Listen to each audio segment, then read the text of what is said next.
All right, well, we have another good deal. This one's a fix and flip by Laura and Ashley. Laura and Ashley, come on down. They found a great investment house in Winter Park. I'm going to tell you all about it.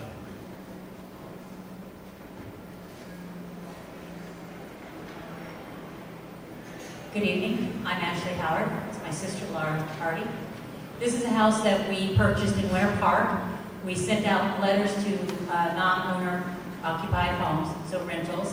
We got a response. We bought the house.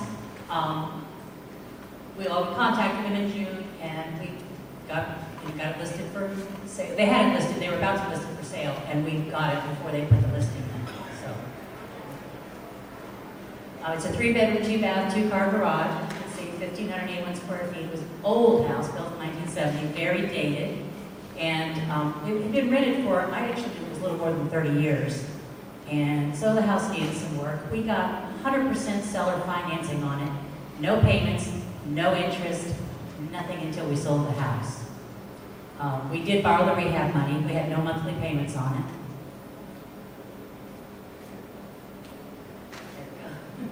Wow. This is what it looked like before. Of course, the garage, the yard needed a lot of work. We really didn't have to do a whole lot. We did trim the trees out. We put down sod, and that's what it looked like after. And it was already painted, so we didn't have to paint it. We did paint the interior, though. Now, this is, of course, a very dated 1970s kitchen. As you can see, we removed one wall to open it up to the dining room. We extended the counter because we had plenty of space. We only had to have 36 inches between the wall and the counter, so we were able to make the counter a lot longer. And we painted the interior, and Laura actually did the backsplash herself. Never again. She did a great job. And this is the bathroom. Now, it was, I can't really tell, but it was a really funky green, from the 70s.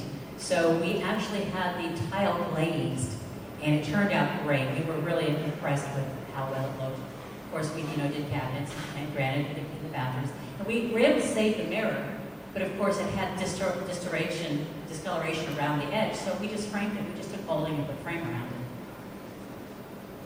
And of course, new lighting. And I get to talk about the numbers. So the seller was asking $150,000 and not a penny less. After we sat down with her, and by the way, I'm also a realtor, so of course I have to disclose that. I showed her what it was going to cost her, what she was going to actually net after she had listed it and paid commissions and holding costs and closing costs and everything else. And it came up to about $125,000. And I said, if I can do better than that, would that work for you? And she said, yeah. So we agreed on $135,000. After the inspections, we took $5,000 off because there was termite damage. No live termites, but the damage was there, and there was a buried oil tank that had not been disclosed. The owner actually knew about the termite damage and the buried oil tank and did not disclose it, so be sure to check on those things. We did the work. Took about 7.5, 8 weeks to get all the work done. Did a ton of stuff.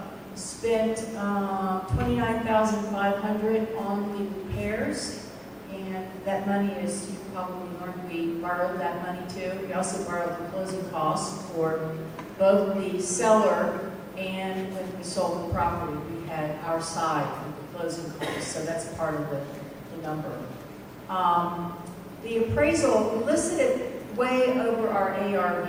Our ARV was $195,000. We listed it $214,900, just kind of took the leap of faith. We had multiple offers immediately, and we didn't take the highest, but we took the best because they didn't want closing costs, so I knew she had money. And it had only appraised for $200,000, which was really, we really didn't have time to challenge it, but it should have been challenged. The buyer had $8,000 cash that she could put into it, so we compromised the $208,000. $200,000. So it sold over appraised value. We did the whole project from the time we purchased it until we sold it in just under 3 months. Closing costs, so purchase price $130,000, closing costs, which include real estate commission. I'm a realtor, so I don't have to take a commission. Repairs $29,000 up front. We spent $168,200 change. Sold it for $208,000. We paid closing costs and commissions, and our gross profit was just under $30,000. Just under $30,000, yeah. Sounds good to me. Did you guys also notice that they had no payments the entire time? Did anybody notice that? No. I think that's worth clapping for, too. All right, we have time for a couple questions for Laura and Ashley.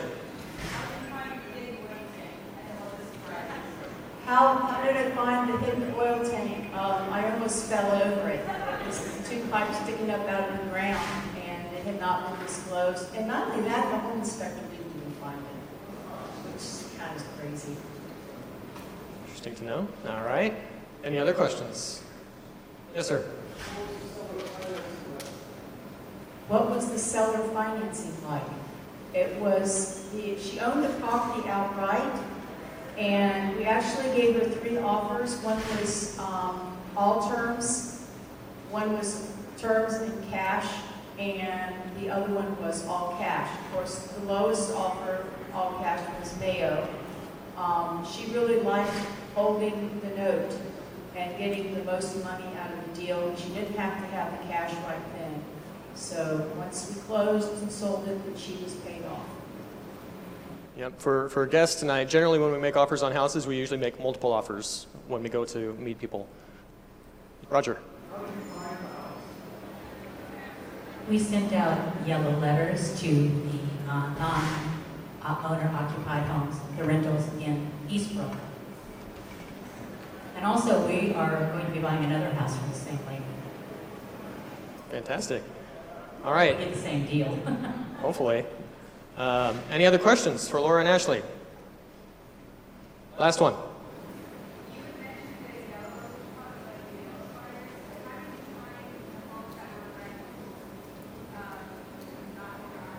How did you find your list for your yellow letter campaign? We simply went to public records, to the tax property appraiser's website, and put in the filter, so we only looked at properties that were in other words, the mailing address was not the same as the property address. So you might pick up, and also, actually, sometimes we use ListSource as our source as well. So absentee owners. All right. Very last question. Yes, sir. How many letters did you send out? Well, for that particular campaign, I think that was only about maybe 50 letters. To a very targeted location. Yeah. And she also hung on to it for quite a long time, too. No, that was just... No, we did do a second one in that neighborhood, but we got that house on the first campaign. All right, let's hear it for Laura and Ashley. Another round of applause, please.